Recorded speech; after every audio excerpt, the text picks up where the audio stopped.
నమస్తే కిరణ్ టీవీ భక్తి ప్రేక్షకులకి స్వాగతం. నేను మీ స్వప్న. ప్రస్తుతం మనతో పాటు ఉన్నారు ఐకాన్ ఆస్ట్రాలజర్ గట్టుపల్లి సురేష్ బాబు గారు. నమస్కారం గురుగారు. జై శ్రీమన్నారాయణ. గురుగారు, మనం వివాహ యోగం ఏ రాశికి ఈ సంవత్సరంలో ఎలా ఉంది అని తెలియజేస్తూ వస్తున్నాం. అది కూడా గురుడి మార్పు వలన మనం తెలుసుగా, అంటే జూన్ 2వ తారీఖు నుండి గురుడి సంచారం అనేది మీరు తెలియజేశారు గురుగారు. సో దాని వలన రాబోవు ఈ 6 మాసాల్లో వివాహ యోగం ఎలా ఉందని చెప్తున్నాం.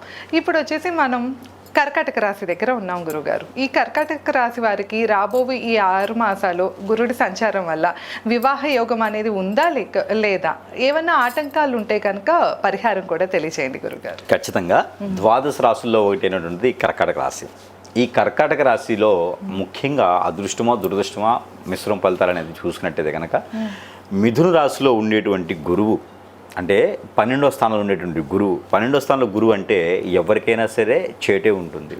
అంటే కర్కాటక రాశి వారికి ఇప్పటి వరకు కూడా అష్టదిబ్బంది అనమాట. ఒక పని ముందుకెళ్లకుండా ఎక్కడేసి ఇంకొకటి అక్కడే విధంగాను, పెళ్లి చేసుకుందాం అనుకుంటున్న పిల్లలు దొరక్క, అబ్బాయిలు దొరకరు, అమ్మాయిలు దొరకరు.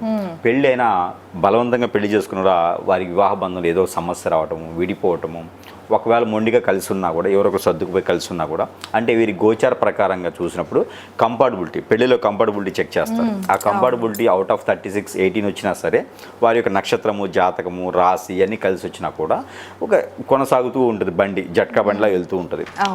అలా వెళ్తూ ఉండి పిల్లలు పుట్టరు. అంటే 12వ స్థానంలో గురువు అంటే వీరు ఎన్ని రకాలు చేసినా కూడా ఏదో ఒక రకమైన లోపం. ఇది ఈ 1.5 ఇయర్గా బాధపడుతున్నటువంటి కర్కాటక రాశి. అలాంటి కర్కాటక రాశి వారికి మిశ్రమ ఫలితాలు వచ్చేలాగా, అంటే స్వస్థానం, అంటే గురువుతో పాటు శుక్రుడు కూడా ఉన్నాడు. కొన్ని రాసుల వారికి కళత దోషం కూడా ఉంటుంది. శుక్రుడు అంటే మోఢ్యమి కూడా అంటారు. గురువుతో పాటు శుక్రుడు ఉన్నా కూడా శుక్రుడు మోఢ్యమే అంటారు. అలానే ఇప్పుడు ఈ గురువు మారే సమయంలో జ్యేష్ఠ మాసం, అధిక జ్యేష్ఠం ఉండటం, అంటే ముహూర్తాలు కూడా సరిగా ఉండలేని తత్వం ఉంటుంది. ఇక నిజ జ్యేష్ఠం అంటే 16వ తారీఖు నుంచి, జూన్ 16, 2020 సంవత్సరం నుంచి నిజ జ్యేష్ఠం ఉంటుంది. ఈ నిజ జ్యేష్ఠంలో కొంతమంది మాత్రమే పెళ్లి చేసుకోగలుగుతారు. అంటే జ్యేష్ఠ మాసంలో పుట్టిన వారు కానీ, జ్యేష్ఠ పుత్రిక, జ్యేష్ఠ పుత్రుడు కానీ పెళ్లి చేసుకోకూడదు జ్యేష్ఠ మాసంలో. అది అరిష్టం. అది అనారోగ్య పాలవుతారు, సంసారం ఎక్కువ రోజులు నిలబడదు, పిల్లలు పుట్టకపోవడానికి అవకాశం ఉంటుంది.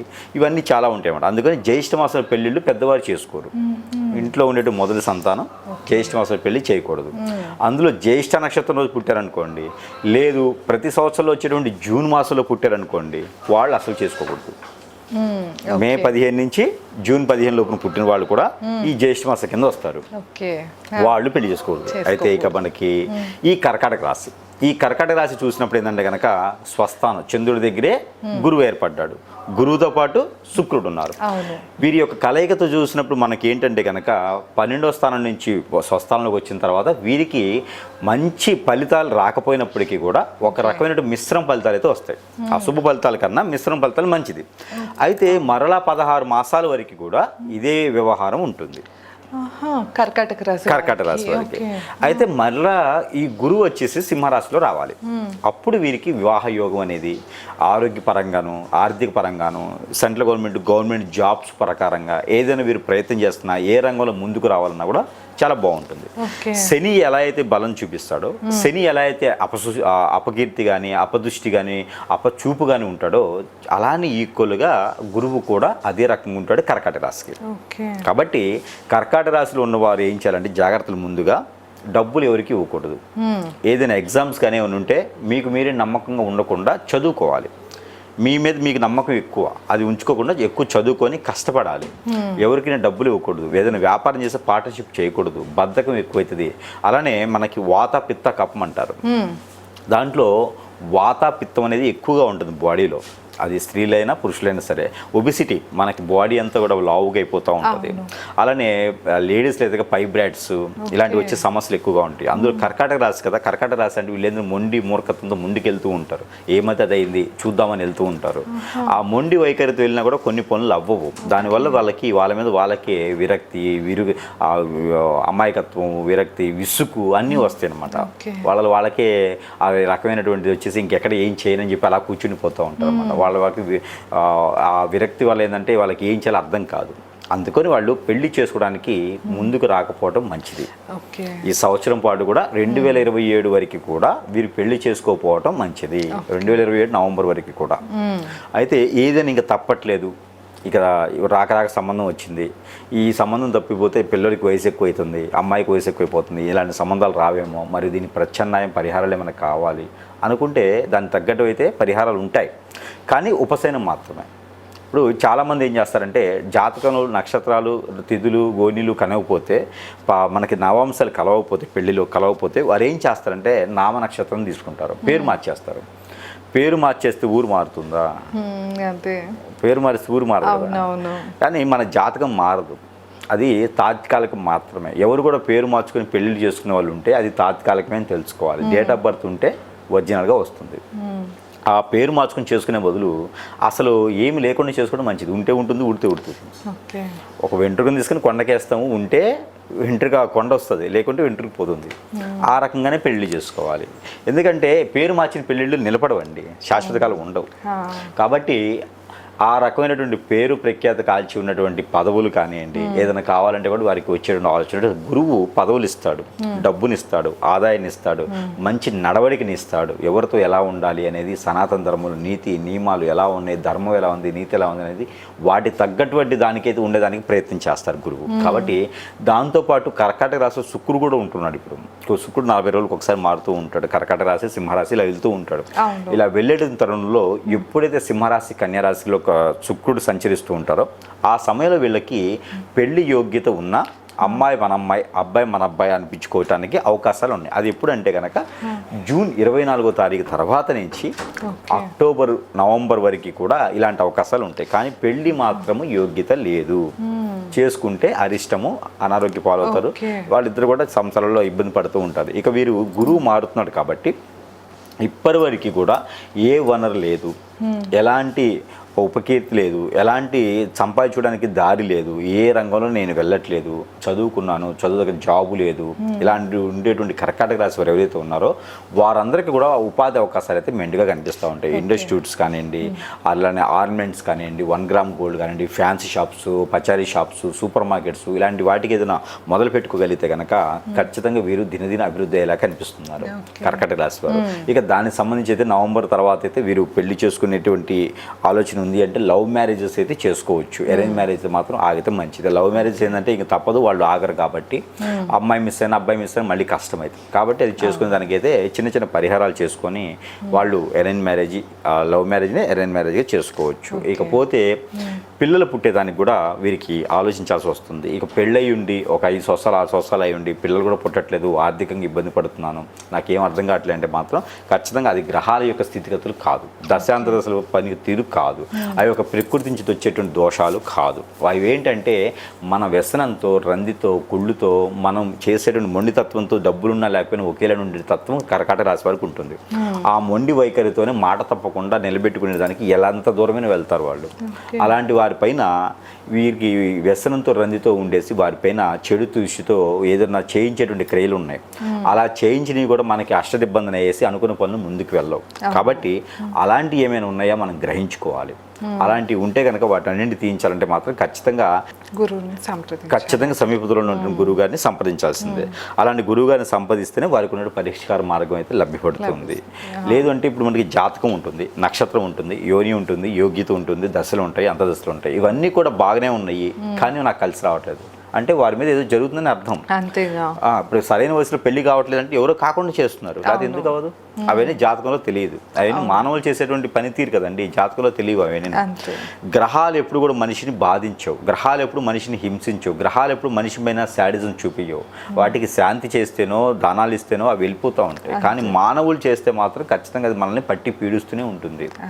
అవి పోవాలంటే ఖచ్చితంగా సమీప దూరంలో ఉన్నటువంటి గురువు గారిని కలవాల్సిందే. ఇక పెళ్లి చేసుకోవాలి, పెళ్లి యోగ్యత ఉండాలి, ఎలా అయినా నేను చేసుకోవాల్సింది అనుకున్న వారికి అయితే గురుబలం అయితే వీరి మీద కొంచెం తక్కువగానే ఉంది. ఓకే. గురుబలం తక్కువగా ఉంది కాబట్టి గురుబలం పెంచుకోవాలి వీరు. పెంచుకోవడానికి పరిహారాలు కావాలి. ఆ పరిహారాలు ఏంటంటే కనుక మనకి బ్రౌన్ శనగలు ఉంటాయి, నాటు శనగలు అంటారు, బ్రౌన్ శనగలు. ఆ బ్రౌన్ శనగలు బఠానీలను ఉంటాయి, మనకి పానీపూరి బండి మీద వాడుతుంటారు బఠానీలు. ఆ బఠానీలు ఉంటాయి. ఆ బఠానీలు, శనగలు, అలానే పచ్చ పెసలు, అలానే కాజు, క్యాషినట్ ఉంటాయి కదా, జీడి గింజలైనా జీడిపప్పు అయినా గుండ్లు, అవి ఒక పావు కిలో చొప్పున తీసుకోవాలి. ఎక్కడైనా సమీప దూరంలో గురువు గారు ఎక్కడైనా ఉంటే, లేకపోతే ఎక్కడైనా ఆలయంలో పంతులు గారు కానీ, అర్చకులు వారు కానీ, అయ్యవారు కానీ ఉంటారు, వారికి దానం ఇచ్చేసేయాలి. కాలికి నమస్కారం చేయకూడదు. ఇది గురువారంలో చేయాలి. ఏదైనా గురువులకు కానీ, పేదవాళ్ళకి కానీ అనాథాశ్రమాలు, వృద్ధాశ్రమాలు, ట్రస్టులు ఉంటాయి. వారికి ఏదైనా ఒక రోజున భోజనానికి కేటాయించాలి. ఎంత ఒక 2,000 3,000 వాళ్ళకి స్తోమతకు ఉంది. ఆ సంస్థ మొత్తానికి ఒక 10 మంది 15 మందికి అయితే సరే భోజనం కేటాయించుకుంటూ ఉండాలి. ఇలాంటివి చేసుకుంటూ పేదవారికి దుప్పట్లు దానం చేసుకుంటాలి. అప్పటికి గురువు మన మీద అశుభ దృష్టి లేకుండా శుభ దృష్టిగా కొంచెమైనా ముందుకు వెళ్ళేలా చేస్తుంటారు. లేకపోతే కనుక బాడీకి వీరికి ఆరోగ్యం కూడా పెద్దగా సహకరించకుండా, అనుకున్న పని ముందుకెళ్లకుండా బద్ధకంగా ఎప్పుడు పడుకో బాబు అని చెప్తారు, లేకుంటే కుంభకణులాగా. కాబట్టి ఫుడ్ కూడా సరిగా తినరు వీరు. కొంచెం ఇంకోటి ఏంటంటే గురుబలం వీళ్ళకి బాగా రావట్లేదు, ఏదో అయిపోతుంది అనుకున్నప్పుడు వాళ్ళకి సిమ్టమ్ ఏమిటి, వాళ్ళకి సిమ్టమ్ ఎలా ఉంటుందంటే కనుక కాళ్ళు చేతులు గుంజటము, సడన్గా ఉండగానే కళ్ళు తిరిగిపోవటము, పైత్యం ఎక్కువగా ఉంటుంది అనమాట, బాడీలో హీట్ జనరేట్ ఎక్కువ అవుతుంది. ఇవన్నీ కూడా సిమ్టమ్స్ అనమాట. ఎప్పటికప్పుడు ఫీవర్ రావటము, మోషన్ ప్రాబ్లం ఉండటము, వాంతింగ్ సెన్సేషన్ ఉండటము, సరిగా తినకపోవటము, మనకి ఆస్తమా లాంటివి రావటము, ఆయాసం రావటము, నడవలేకపోవటము, ఇవన్నీ కనిపిస్తాయి అనమాట. ఎవరితోనైనా మాట్లాడితే గొడవ పెట్టుకోవటము, గొడవ అయిపోద్ది. మనం మంచిగా మాట్లాడినా గొడవ అయిపోతుంది. ఎక్కడైనా డబ్బులు ఇచ్చినవి తిరిగి రాకపోవటము, మనకి డబ్బులు ఎవరు ఇవ్వలేకపోవటము, లోన్స్ అవన్నీ వెనక్కిపోవటము, భయాన్ని ఇచ్చినవి కూడా కట్టుకోలేకపోవటము, తిట్టుకోలేకపోవటము, ఇవ్వలేకపోవటము, భార్య వద్ద గొడవలు ఆడుకోవటము, కొట్లాడుకోవటము, దూరం అయిపోవటం, ఇవన్నీ సిమ్టమ్స్. ఇవన్నీ కూడా గురువు అశుభ దృష్టిలో ఉన్నప్పుడు జరుగుతూ ఉంటాయి. వీళ్ళకి గత 16 మాసాలుగా జరుగుతుంది.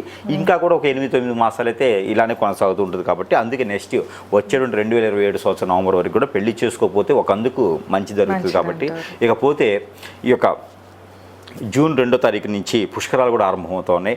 యమునా నది పుష్కరాలు. అక్కడ స్నానం ఆచరిస్తే కూడా వీరికి చాలా మంచి జరుగుతుంది. ఒకవేళ వెళ్ళనేటువంటి వారు సమీప దూరంలో, ఎక్కడైతే సమీప దూరంలో వాళ్ళకి తగ్గట్టుగా చెరువులు ఉంటాయో, వాగులు ఉంటాయో, అలా నదులు ఉంటాయో, అక్కడ స్నానం ఆచరించినా వీరికి మంచి జరిగేదానికి అయితే అవకాశం ఉంది. కాబట్టి ఎప్పుడైనా స్నానం చేసడానికి వెళ్ళినప్పుడు, పుష్కరాలు కుదరలేదంటే తర్వాత ఎప్పుడైనా స్నానం చేయడానికి వెళ్ళినప్పుడు జొన్నలు, గోధుమలు, సజ్జలు, ఈ 3 కూడా పావు కిలో చప్పును తీసుకొని అక్కడ నీటిలో వేసేయాలి. వాళ్ళ పెద్దల పేర్లు అన్నీ చెప్పి కూడా తర్పణం వదిలితే కనుక వీరికి అన్ని రకాల మంచి జరిగేదానికి అయితే ఎక్కువ ఆలోచన ఉంటుంది. ఇంకా గురుబలం పెంచుకోవాలనుకుంటే కనుక మనకి బనానాస్ ఉంటాయి. ఈ బనానాస్ అన్నీ కూడా ఎవరైనా అడుక్కునే వారికి, పెద్దవారికి దానం ఇచ్చేసి ఉండాలి. ఆలయాలు వద్ద అక్కడెక్కడ ఉంటుంటారు, వారికి దానం ఇస్తుండాలి. వినాయక స్వామి వారికి గరికా బెల్లం పెట్టి పూజిస్తూ ఉండాలి. వినాయక స్వామి వారికి 119 గుంజులు తీయాలి. ఆరోగ్యం సహకరించిన మేర గురువారం రోజున ఇవి చేస్తే ఆ గురుబలం అనేది ఎక్కువగా పెరిగేదానికి అవకాశాలు ఎక్కువగా ఉన్నాయి. అలానే శివాలయంలో కూడా పంచామృత అభిషేకం చేసుకోవచ్చు.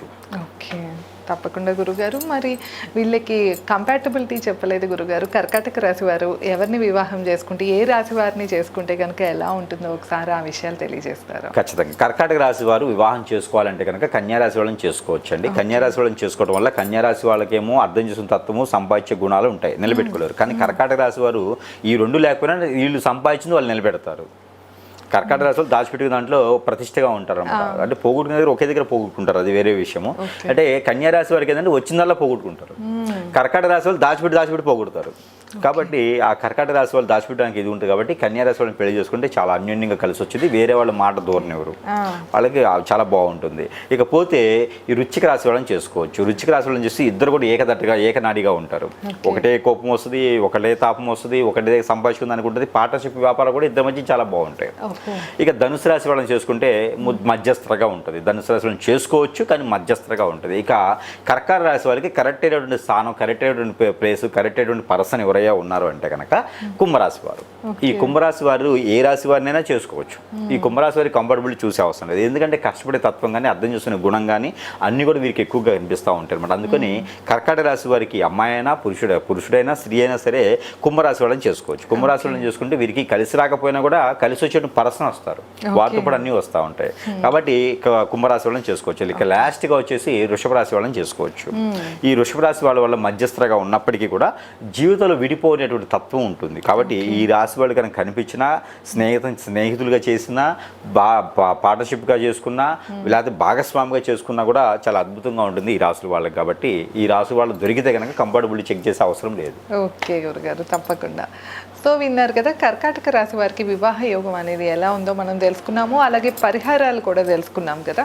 ఇంకా మీకు ఏమైనా సందేహాలు ఉన్నాయి, లేకపోతే ఒకసారి మీ పర్సనల్ చార్ట్ చూపించుకోవాలి అంటే స్క్రీన్ పైన స్క్రోల్ అయ్యే నెంబర్కి కాంటాక్ట్ అవ్వండి. ధన్యవాదాలు. నమస్కారం గురుగారు.